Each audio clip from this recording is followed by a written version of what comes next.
Assalamualaikum warahmatullahi wabarakatuh. Kami dari kelompok 5 akan mempresentasikan tentang strategi dan analisis sumber daya manusia. Strategi sumber daya manusia merupakan rencana jangka panjang perusahaan untuk menyeimbangkan kekuatan dan kelemahan internal dengan kesempatan dan ancaman eksternal dalam mempertahankan keuntungan kompetitif.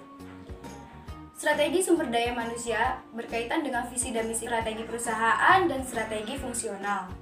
Tujuan dari strategi sumber daya manusia untuk menopang keberhasilan suatu organisasi atau perusahaan, baik dalam bidang bisnis maupun non-bisnis. Ya, selanjutnya ada peranan merumuskan strategi sumber daya manusia. Apa itu? Yaitu pengarahan seluruh sumber daya atau kemampuan internal untuk menghadapi pentingnya pasar sebagai faktor eksternalnya. Selanjutnya ada tingkat-tingkat strategi sumber daya manusia. Menurut Schedel dan Charles Hofer tahun 1985 menjelaskan ada 4 tingkatan, yaitu pertama ada enterprise strategi, yaitu strategi yang berkaitan dengan respon masyarakat. Yang kedua, corporate strategi, yaitu strategi yang berkaitan dengan misi organisasi, sering disebut juga grand strategi. Yang ketiga ada business strategi, yaitu strategi yang menjabarkan bagaimana merebut pasaran di tengah masyarakat. Yang keempat ada fungsional strategi, yaitu strategi pendukung untuk menunjang keberhasilan strategi lainnya. Ya, selanjutnya ada analisis pekerjaan sumber daya manusia, yaitu merupakan suatu proses untuk membuat uraian sehingga diperoleh keterangan-keterangan mengenai pekerjaan untuk penilaian pekerjaan tersebut. Proses dalam menganalisis pekerjaan. Ada beberapa langkah untuk menganalisis pekerjaan. Di antaranya, yang pertama, menentukan penggunaan hasil informasi analisis pekerjaan. Yang kedua, mengumpulkan informasi tentang latar belakang yang relevan. Selanjutnya yang ketiga, mengumpulkan informasi analisis pekerjaan, yaitu terdapat banyak cara untuk mengumpulkan informasi analisis pekerjaan. Di antaranya dapat melalui kuesioner, wawancara, ataupun observasi. Kemudian yang keempat, meninjau kembali informasi yang telah dikumpulkan tersebut dengan pihak-pihak yang berkepentingan. Yang kelima, menyusun atau mengembangkan deskripsi pekerjaan dan spesifikasi pekerjaan. Yang terakhir, memperhitungkan pengembangan perusahaan. Selanjutnya, ada penggunaan informasi analisis pekerjaan. Informasi analisis pekerjaan berguna untuk yang pertama, perekrutan dan seleksi. Karena analisis pekerjaan memberikan informasi kepada karyawan tentang uraian pekerjaan dan syarat-syarat yang harus dipenuhi oleh karyawan agar dapat melaksanakan pekerjaan tersebut.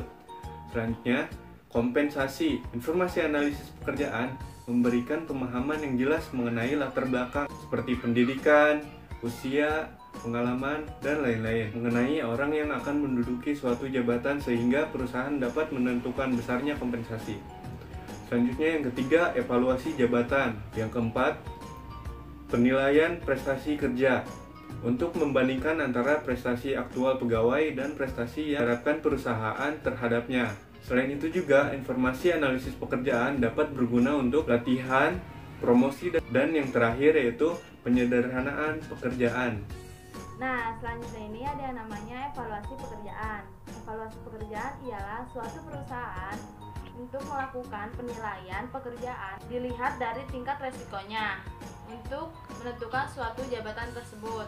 Nah, kemudian ada lagi yang namanya penyederhanaan pekerjaan, ialah suatu upaya perusahaan untuk mencari penggunaan yang paling ekonomis atau yang paling sederhana, mulai dari material, manusianya, dan mesin-mesinnya. Nah, setelah itu untuk menunjang pekerjaan yang lebih baik serta lebih ekonomis dan mudah untuk dijalaninya. Nah, yang terakhir ini ada yang namanya pengayaan pekerjaan. Pengayaan pekerjaan ialah suatu perluasan pekerjaan dan tanggung jawab dari suatu jabatan. Misalnya kayak jabatan A tadinya megang satu pekerjaan, kemudian dia diperluas atau dipengayaan karena dia lebih baik bekerjanya, jadi dia dibebani oleh 2 pekerjaan dan 2 tanggung jawab kayak gitu. Kasus yang pertama, analisis strategi perusahaan dalam ekspansi pasar luar negeri. Studi kasus pada PT Semen Indonesia Persero terbuka dalam akuisisi Tenglong Semen Company di Vietnam. Landasan utama perusahaan melakukan ekspansi pasar dikarenakan yang pertama, alasan dari visi perusahaan, di mana visi PT Semen Indonesia Persero Terbuka menjadi perusahaan persemenan internasional yang terkemuka di Asia Tenggara. Selanjutnya, PT Semen Indonesia Persero Terbuka sebagai badan usaha milik negara atau BUMN yang pertama kali melakukan ekspansi pasar ke luar negerinya, terutama ketika melakukan akuisisi terhadap perusahaan Tenglong Cement Company di Vietnam menggunakan strategi yang sangat baik, yaitu menggunakan strategi akuisisi perusahaan. Strategi akuisisi perusahaan yang digunakan oleh PT Semen Indonesia Persero Terbuka memanfaatkan peluang-peluang yang terbuka lebar untuk menerapkan akuisisi tersebut. Peluang tersebut diantaranya seperti kondisi ekonomi negara yang sedang krisis sehingga akan mendapatkan harga yang relatif murah, serta kondisi perusahaan yang sedang membutuhkan bantuan dana segar agar tetap dapat beroperasi. Studi kasus pada PT Pelindo 4 Persero.